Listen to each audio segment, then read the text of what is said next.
Bonsoir à tous, merci d'être avec nous sur La Première. À la une de l'actualité de ce mercredi, les agents de la fonction publique contraints de reprendre le travail après leur grève jugée illégale par le tribunal hier. Parmi les plus touchés par ce conflit social, les élèves des îles, Air Tahiti se mobilise pour reprogrammer ses vols. Attention à l'intelligence artificielle, de fausses vidéos circulent. L'IA peut aussi favoriser la pédocriminalité, une menace numérique qui nécessite plus que jamais un esprit critique. 56 médailles, dont 33 en or. Tahiti survole les compétitions des mini-jeux du Pacifique à Palau. Nous reviendrons sur les moments forts du troisième jour des différentes épreuves. Les mini-jeux avant les Jeux du Pacifique prévus à Tahiti, Moorea et Raiatea en 2027. Serons-nous prêts? Le chantier a débuté au Stade Pater. Nous ferons le point. Enfin, ne manquez pas le portrait de notre Miss Tahiti, Hinaupoko Devez. L'une de nos équipes a pu la rencontrer chez elle dans les hauteurs de Mahina. Vous le savez, la grève des fonctionnaires du pays a été jugée illégale hier par le juge des référés. Les agents ont repris le travail, notamment les pompiers des aérodromes des îles. Sauf que la frappe a déposé, comme prévu, un nouveau préavis de grève. Ce soir, le temps est donc compté. La compagnie Air Tahiti a dû reprogrammer les quelques 200 vols annulés ce week-end et rapatrier au plus vite les élèves des archipels. Jules Bourga et Jérôme Lee.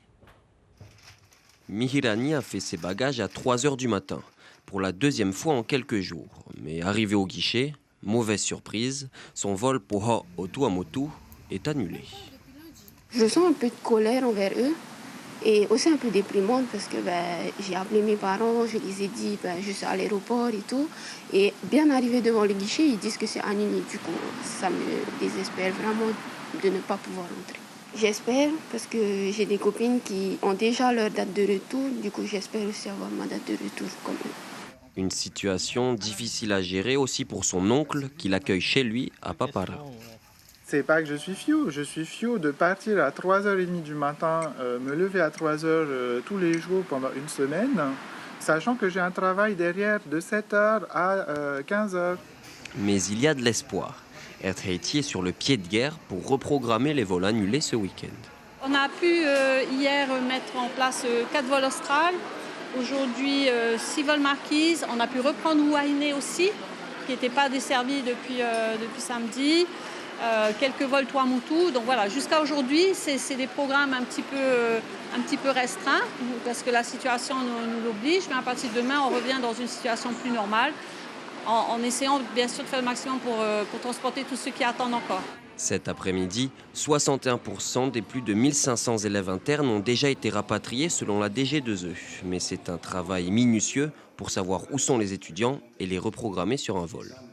Nous faisons le nécessaire pour que, à la date du 4 juillet, tous les élèves aient pu rejoindre leur famille. Sauf les élèves qui sont en situation d'examen. On a les résultats du bac qui sont prévus le 4 juillet et certains élèves devront passer par le repêchage et ceux-là, bien sûr, rejoindront leur famille plus tard, mais ça, c'est normal. La pression n'est pas totalement retombée, car un nouveau préavis de grève a été déposé par la frappe. Pour cette fois-ci, il y aura une seule revendication, les salaires des catégories. Nous ne sommes pas des personnes revanchardes. Nous avons toujours eu dans notre état d'esprit qu'il faut entamer un dialogue social. Le gouvernement et le syndicat ont 5 jours pour trouver un accord avant que le pays ne soit de nouveau paralysé. Le 2 juillet 1966, à 5h34, une bombe 2 fois plus puissante qu'Hiroshima explosait au-dessus de Moruroa. La date de ce premier essai nucléaire au Tuamotu a été symboliquement choisie pour remettre officiellement le rapport d'enquête sur les conséquences des essais aux institutions locales. Le document formule 45 recommandations, dont la suppression du seuil de 1 millisievert par an. Écoutez Meleana Redarbelo au micro de Théophane Télitoa. Les associations qui sont sur le terrain depuis des années, en fait, demandaient la suppression de ce seuil. Au cours de l'enquête, nous ne sommes pas partis avec l'idée préconçue de supprimer ce seuil. Nous avons écouté les gens, nous avons étudié, enquêté, et il s'avère que la suppression est légitime. Ce seuil n'est ni scientifique ni sanitaire, c'est un seuil de gestion administratif qui permet donc au CIVEN de classer les dossiers de demande dans une pile victime ou dans une pile non victime. C'est sans doute le sommet de la dernière chance. L'avenir de la Nouvelle-Calédonie se joue désormais à l'Élysée. Emmanuel Macron a ouvert ce 2 juillet un sommet sur l'avenir institutionnel de l'archipel, un an après les violents affrontements entre indépendantistes et loyalistes qui ont fait, je vous le rappelle, 14 morts et de lourds dégâts.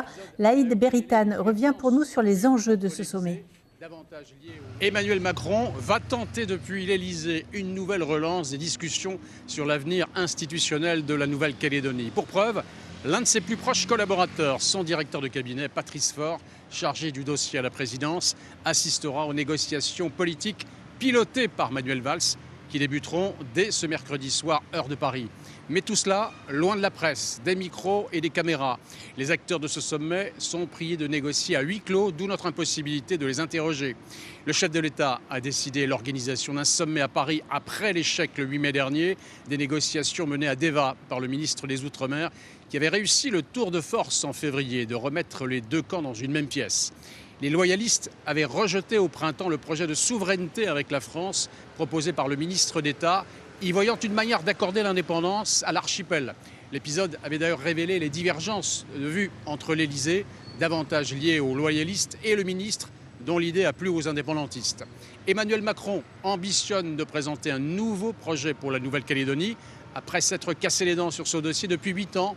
Alors pour ne pas focaliser seulement sur les questions institutionnelles, statut de l'archipel, corps électoral, organisation des élections provinciales, ce sommet va porter aussi sur la situation économique du Caillou, d'où la présence des acteurs économiques néo-calédoniens et des représentants de la société civile. La présidence n'a pas fixé de date de fin, espérant qu'un accord politique puisse être trouvé à l'issue du processus de négociation. Et notez que Christian Théin ne fait pas partie de la délégation du FLNKS. Retour à Tahiti où un phénomène s'amplifie. Arnaque, harcèlement, manipulation, l'intelligence artificielle fascine mais peut rapidement devenir malveillante. Enfants, citoyens, démocratie, personne n'est à l'abri. Vous allez le voir dans ce reportage. L'IA peut devenir une menace numérique bien réelle. On voit cela avec Ayata Tarahu et Patrick Tinsing. Oscar Temaru est devenu furieux en direct après avoir été accusé de mensonge. Des visages bien réels, des voix familières, des vidéos presque crédibles, mais le message, lui, est entièrement faux. Cette application unique est conçue pour lutter contre la pauvreté en Polynésie française. Les deepfakes sont devenus des outils puissants de désinformation. Et l'IA ne s'arrête pas aux réseaux sociaux. À l'approche des élections, elle peut brouiller le vrai du faux, des discours inventés, des vidéos truquées, des propos jamais prononcés. Pourquoi ? Parce que l'objectif derrière, je l'ai dit, c'est de fragiliser les démocraties, d'influer sur les élections, de pousser les extrêmes et de fragiliser en réalité la cohésion sociale. Mais l'IA, ce n'est pas que de la manipulation politique, c'est aussi de l'humiliation à portée de clic. Une photo modifiée, une image sortie de son contexte, et l'intime devient public. Certaines personnes se sont amusées à prendre des photos et puis les faire générer par une IA pour avoir une photo pas très sympa, quoi. Ça craint, quoi. Ça fait peur quand même quand on utilise ton image pour faire des trucs comme ça. Et parfois c'est bien plus grave. Des faux profils sont créés avec l'aide de l'IA pour piéger des jeunes vulnérables. Il y a un phénomène qui est très répandu parmi les jeunes, c'est s'envoyer ce qu'on appelle des nudes. Les jeunes, quand je dis jeunes, c'est 13 ans, 15 ans. Le souci, c'est que derrière, vous avez des personnes mal intentionnées, des pédocriminels, qui ne sont pas forcément des personnes âgées, ça peut être des personnes même du même âge, qui vont leur demander des photos de nus et qui vont pousser ces jeunes à aller de plus en plus loin dans la pratique. On a même vu des cas où on a poussé les jeunes, les gamines en général sont des jeunes filles, on a poussé ces jeunes filles à s'adonner à des pratiques sexuelles sur leurs sœurs, même plus jeunes qu'elles, sur leurs frères. Mais lutter contre l'intelligence artificielle malveillante, ce n'est pas que le travail des policiers ou des ingénieurs. Et tout bloquer, est impossible.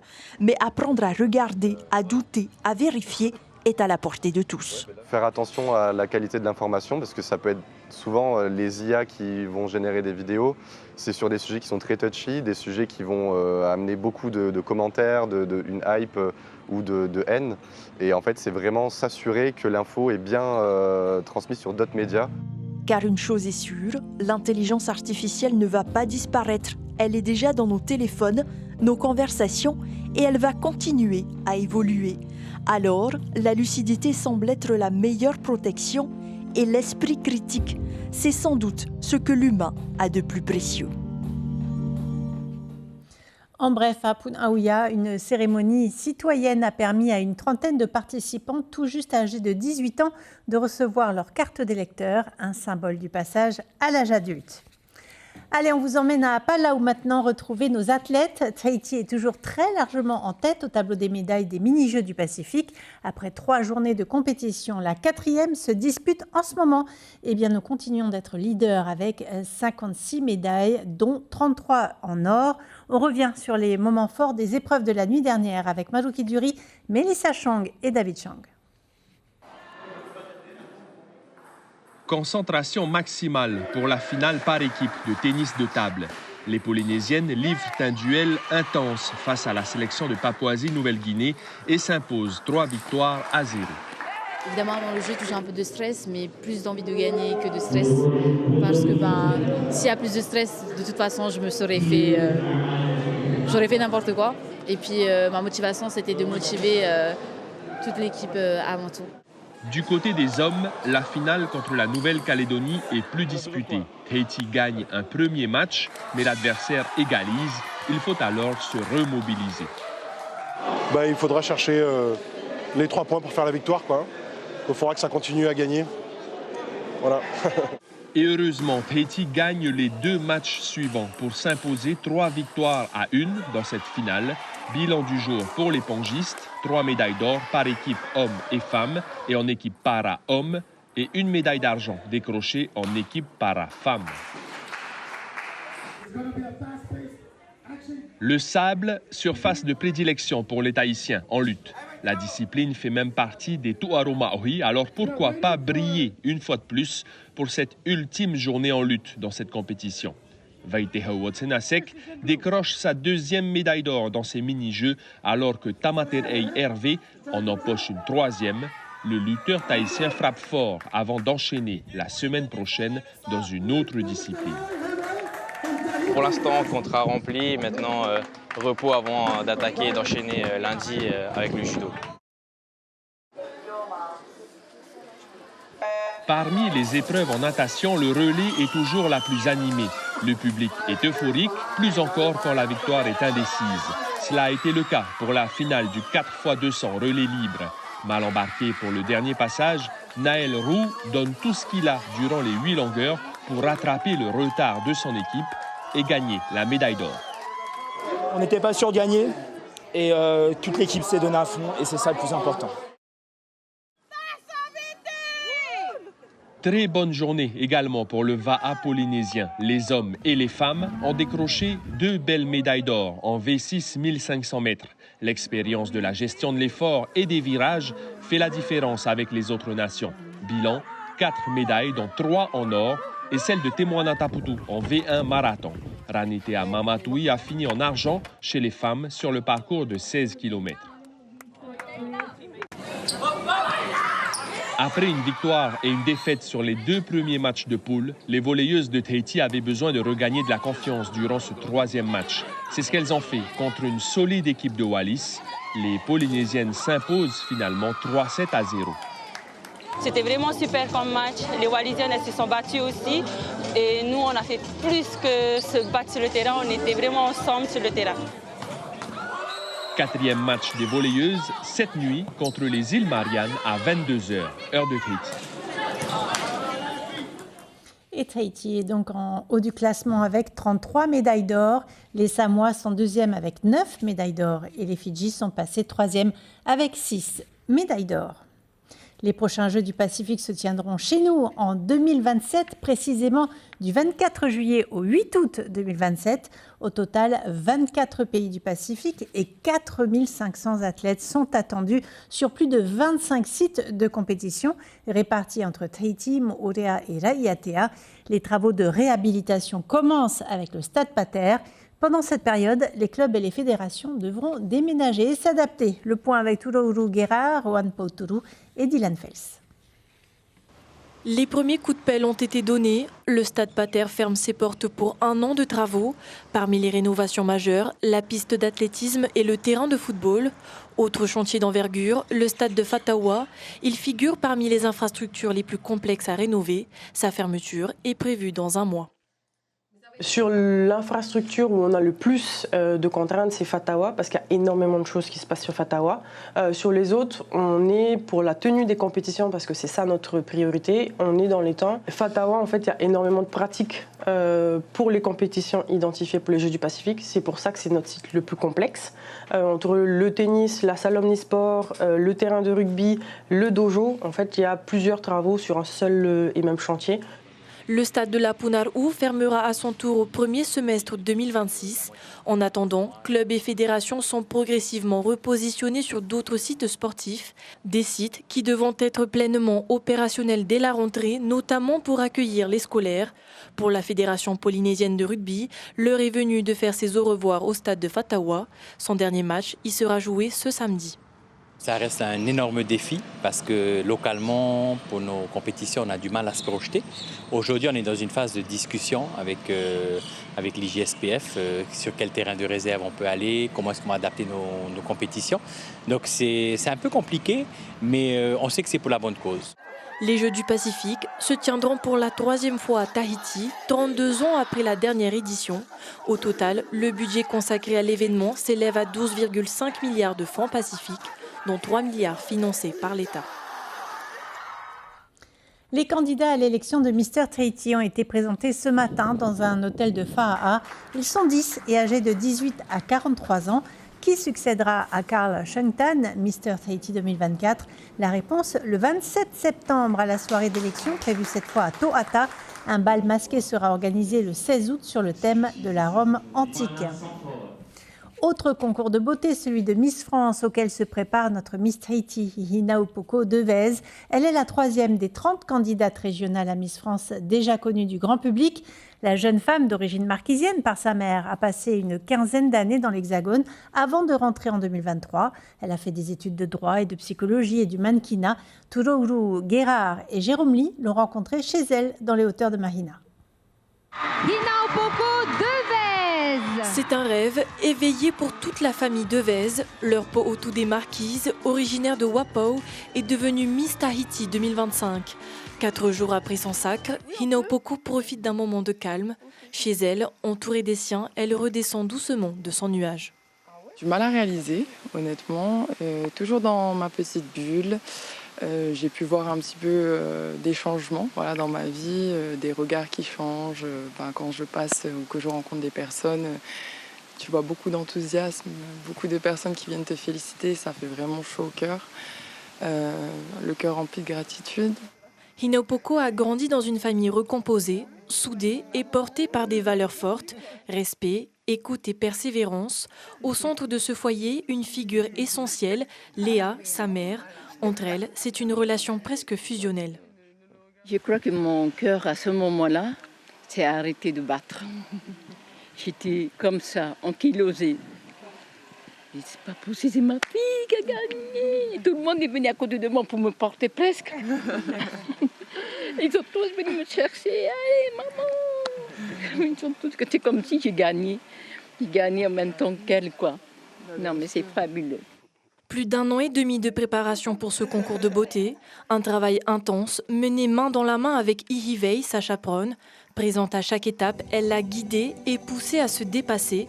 Ensemble, elles ont construit bien plus qu'une Miss, une femme prête à porter haut les couleurs de son Fénoua. Aujourd'hui, c'est bien plus que de l'amour, c'est la famille. Ouais, voilà. C'est comme ça a été ma 2e maman dans cette aventure. J'ai tout donné. J'ai donné les clés que j'avais en ma possession et elle les a bien utilisées. À 23 ans, la jeune femme entame un nouveau chapitre de sa vie. Sage, déterminée et généreuse, des qualités qu'elle porte jusque dans son prénom, Hinopoko, la grande déesse. La reine de beauté savoure encore ses instants de sérénité avec ses proches. Une partie d'entre eux fera le déplacement avec elle en décembre pour l'élection de Miss France 2026. Et on arrive au terme de cette édition. Nous retiendrons cette information. Après le référé et la grève de 4 jours jugée illégale, les grévistes de la fonction publique ont repris le travail. Mais la frappe a déposé comme prévu un nouveau préavis de grève ce soir. Le temps est compté. La compagnie Air Tahiti a dû notamment reprogrammer les quelques 200 vols annulés ce week-end et rapatrier au plus vite les élèves des archipels. Sur le web et le site de Polynésie la Première, vous pourrez lire un article sur l'histoire du tir Aldébaran à Moruroa. Après ce journal, ne manquez pas le magazine Mieux dans ma tête, la santé mentale. Il sera suivi du documentaire Le monde secret des forêts. Voilà pour l'actualité de ce 2 juillet. Demain, vous avez rendez-vous dès 6h avec Ibrahim Ahmed Aziz et Tawari Li. Passez une excellente soirée sur nos antennes.